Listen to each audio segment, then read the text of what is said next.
Chapter 4. The first principle in the science of getting rich. Thought is the only power which can produce tangible riches from the formless substance.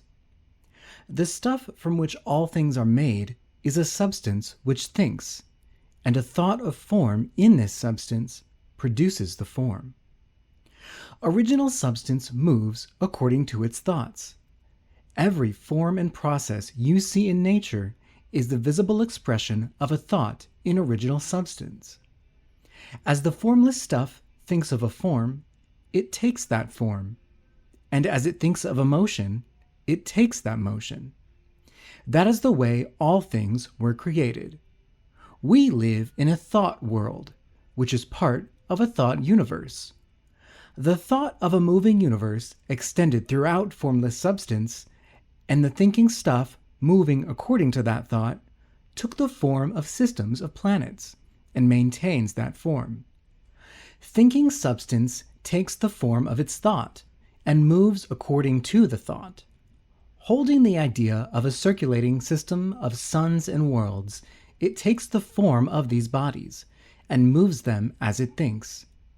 Thinking the form of a slow-growing oak tree, it moves accordingly and produces the tree, though centuries may be required to do the work. In creating, the formless seems to move according to the lines of motion it has established. The thought of an oak tree does not cause the instant formation of a full-grown tree, but it does start in motion the forces which will produce the tree along established lines of growth. Every thought of form, held in thinking substance, causes the creation of the form, but always, or at least generally, along lines of growth and action already established. The thought of a house of a certain construction, if it were impressed upon formless substance, might not cause the instant formation of the house, but it would cause the turning of creative energies already working in trade and commerce into such channels as to result in the speedy building of the house. And if there were no existing channels through which the creative energy could work, then the house would be formed directly from primal substance, without waiting for the slow processes of the organic and inorganic world. No thought of form can be impressed upon original substance without causing the creation of the form. Man is a thinking center and can originate thought. All the forms that man fashions with his hands must first exist in his thought. He cannot shape a thing until he has thought that thing. And so far, man has confined his efforts wholly to the work of his hands. He has applied manual labor to the world of forms, seeking to change or modify those already existing. He has never thought of trying to cause the creation of new forms by impressing his thoughts upon formless substance. When man has a thought form, he takes material from the forms of nature and makes an image of the form which is in his mind. He has, so far, made little or no effort to cooperate with formless intelligence, to work with the Father. He has not dreamed that he can do as he seeth the Father doing.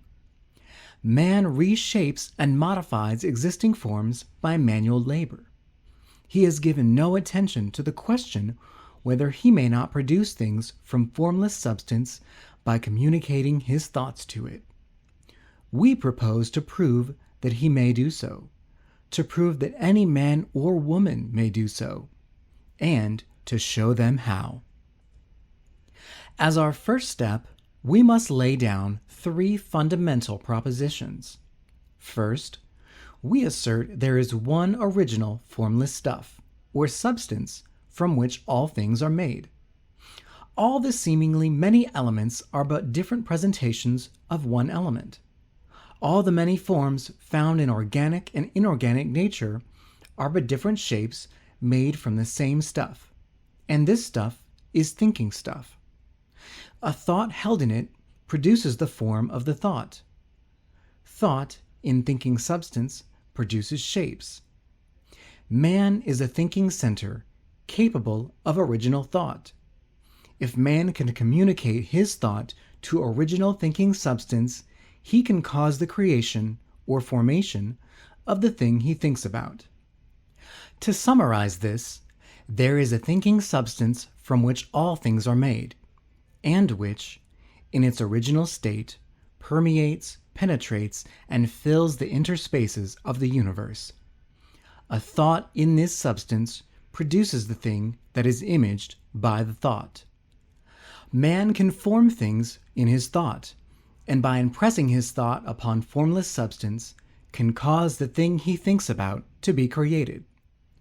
It may be asked if I can prove these statements, and without going into details, I answer that I can, both by logic and experience.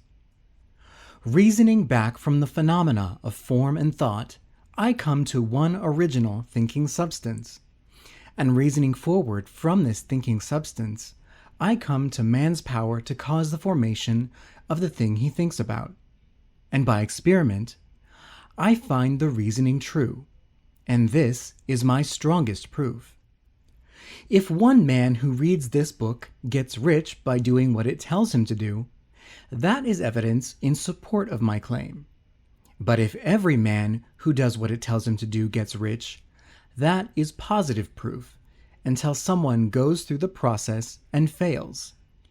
The theory is true until the process fails, and this process will not fail. For every man who does exactly what this book tells him to do will get rich. I have said that men get rich by doing things in a certain way. And in order to do so, men must become able to think in a certain way.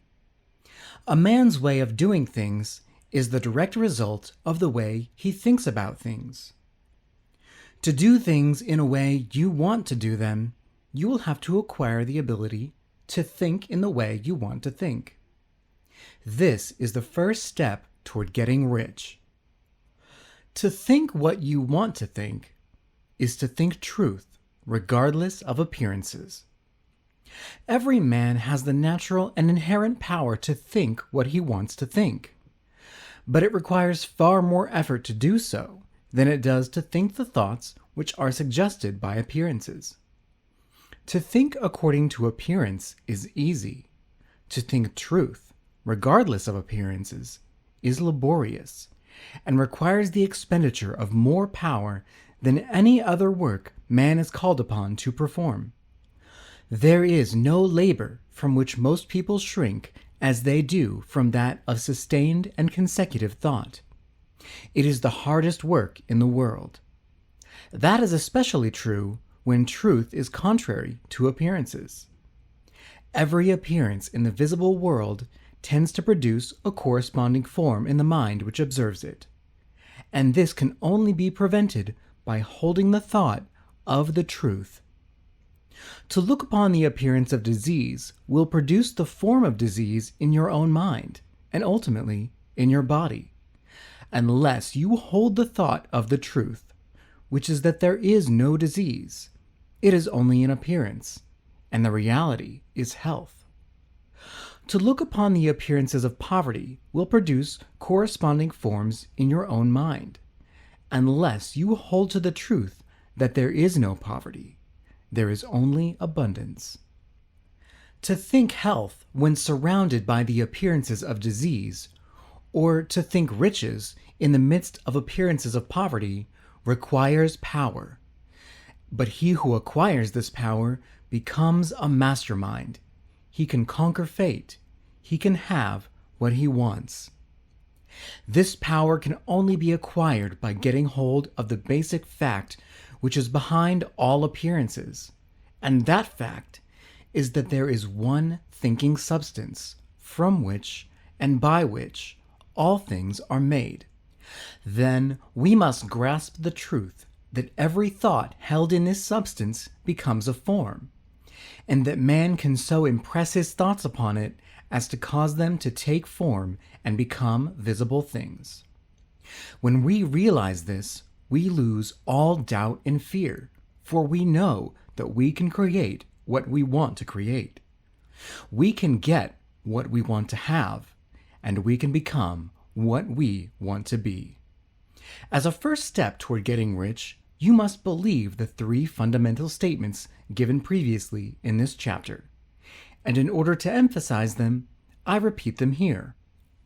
There is a thinking stuff from which all things are made, and which, in its original state, permeates, penetrates, and fills the interspaces of the universe. A thought in this substance produces the thing that is imaged by the thought. Man can form things in his thought, and, by impressing his thought upon formless substance, can cause the thing he thinks about to be created. You must lay aside all other concepts of the universe than this monistic one, and you must dwell upon this until it is fixed in your mind and has become your habitual thought. Read these creed statements over and over again. Fix every word upon your memory, and meditate upon them until you firmly believe what they say. If a doubt comes to you, cast it aside as a sin. Do not listen to arguments against this idea. Do not go to churches or lectures where a contrary concept of things is taught or preached. Do not read magazines or books which teach a different idea. If you get mixed up in your faith, all your efforts will be in vain. Do not ask why these things are true, nor speculate as to how they can be true. Simply take them on trust. The science of getting rich begins with the absolute acceptance of this faith.